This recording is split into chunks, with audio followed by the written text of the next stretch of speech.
To, masu tambaya na Chizo Sadiya Haruna an yanke mata hukunci tana gidan yari. Da gaske ne? A'a, ƙarya ne? A'a, Chizo me ya faru? So, duk wanda yake social media ya san me ya faru. Ni ba hukuma bane ba, idan alƙali ya yanke hukunci ni ba abin da zan iya cewa. Yawwa, saboda ni ba hukuma bane, kuma babu wanda isa ya ja da hukuma. Yawwa, alƙali ya yanke hukunci kuma ba wanda ya isa ya ja da alƙali. Ni abin da zan iya cewa shine sai in ce qalu inna lillahi wa inna ilaihi raji'un. Sannan abu na biyu kuma ina so in jawo hankalinki ke Sadiya Haruna da ki sani wannan abu da ya faru da ke ki mika wa Allah subhanahu wata'ala, shine mai kowa ko mai komai. Zuwa prison ko gidan yari ba fa zuwa wutar jahannama bane, ba zuwa wutar jahannama bane ba. Yawwa, idan kin shiga wata 6, kwana nawa ne wata 6? Kafin ki je dubin ki san je. Annabawa ma sun shiga. So annabi Yusuf ya shiga gidan yari, ya daɗe a gidan yari ba tare da wani dalili ba, kuma ya fito. So idan kin shiga za ki fito, don haka ki kwantar da hankalinki. Yauwa, sannan kuma ni na farko ba abin da zan iya cewa, sai ni iyakaci in yi addu'a, mata mene mata addu'a, Allah ubangiji ya kare na gaba. Sannan kuma idan kin fito Sadiya, so dole zaki gane rayuwa, kuma mutane da dama zaki ga mai son ki na gaskiya, kuma zaki ga waɗanda ba sa son ki. So wannan wani abu ne ya faru, haka Allah ya hukunta, ke ma baki saki goce ba wannan abu ba, don haka Allah ubangiji ya kiyaye. Assalamu alaikum. To, idan ka san farkon rikici baka san ƙarshen sa ba, shekara 6 prison tak shekara 6 prison tak. To jama'a, wallahi ba na faɗa sai an taɓo ni. So gashi nan dai ƙarshen zance. Shekara 6 a prison, dole ne mu tanadi garin kwaki da fiyota da biredi saboda mu kai ziyara, mu ba ma gaba. Yes. Assalamu alaikum rahmatullahi ta'ala wa barakatu, yan uwa da abokan arziki, masoyana wanda na sani da wanda ban sani ba, wanda suke taya na addu'a. Yau ranar Litinin 7 ga wannan wata na Tura da muke ciki, February.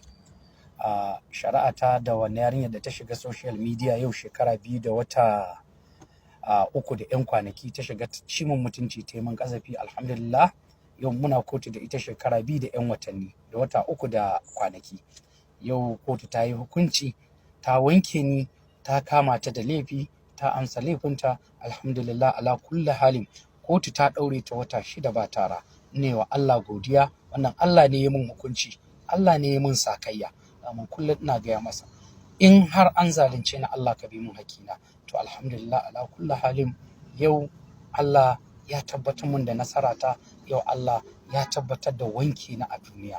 Na gode masoyana, na gode da irin addu'o'in da kuke mun, na gode. Allah ya bar zumunci. Na ku Isa. Assalamu alaikum wa rahmatullahi ta'ala wa barakatuh, mutanen TikTok. To, kun san mu dai musulmai ne, ba ma gaba, ko ba haka bane ba? Barin ba ku labari, yanzu ga mu a hanya, mun sai garin rogo, mun sai biredi, mun sai pure water, mun sai kuli-kuli, mun sai gyada, mun sai siga. Za mu tafi prison ziyara, ko ba haka bane ba?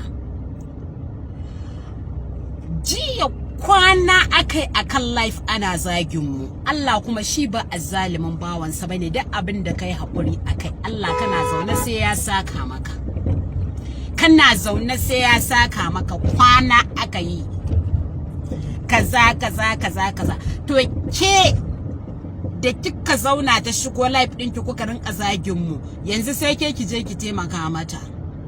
Baki san kama sunanki ba, amma dama ni kwata-kwata a raina ban yinki, ba kuma wani abu bane, kawai normal bana yinki ne, kuma ba zan yi ki ba kya burge ni kwata-kwata.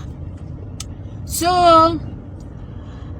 wa'inda kuka shigo cikin al'amarin nata last time, za ku haɗa ta da manyan mutane, abin ya gagara ku.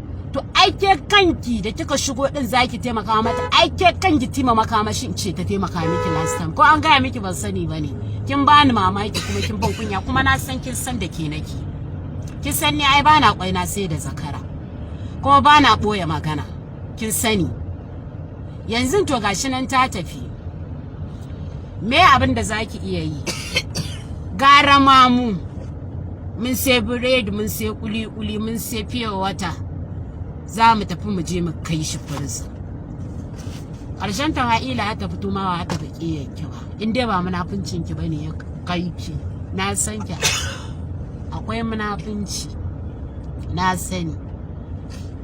Wallahi abin da ya faru kenan. Hewe, na taba ku da alkhairi. Wannan abu yayi shiga, wannan abu yayi onga, dai ba a san ƙarshen ta ba. Yanzu gashi nan shekara 6 a prison. To, mu dai musulmai ne, ba ma gaba. In Allah ya so ya yadda zuwa anjima za mu sai garin rogo, za mu sai kuli-kuli, za mu sai gyada, za mu sai fiye wata ko da kwaya 3 ne. Insha Allah za mu kai ziyara prison. Harshe da kuke gani, baki mugun abu ne. Duk inda kake a rayuwarka ta duniya, ka iya bakinka, ka san abin da za ka faɗa. Ɗaya ma ke, ba a ma faje ko ina ba, ba a ma je ko ina ba. 6 years ɗan adam a prison. Inna lillahi wa inna ilaihi raji'un. Shekara 6 a prison. Inna lillahi wa inna ilaihi raji'una. Wai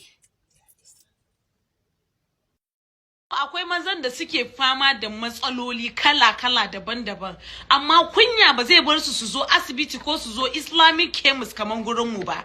Amma ni zan faɗa muku matsalolin, idan har ka san kana da shi, dan Allah ka zo ka garzaya ka siya maganin nan, ka daina cutar da yarinyar mutane, wato matanka.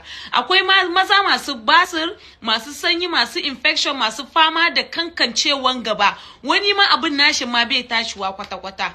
To ka garzaya ka zo Queen Sadi Skin Care. Wannan shine our one and only traditional manpower, which is very good with 0 side effect. Kamar da na gaya muku, yana maganin basir, sanyin, kankancewan gaba, sannan yana hana mutum saurin kawowa. Sannan abin da yafi burge ni da game da maganin nan, idan ka sha aiki zai dinga maka a jikinka yanda ka san ayu. Muna da shago a Maiduguri da Kano. Ka garzaya ka zo ka siya, zamu baka 3 sets din nan akan 8,500 naira.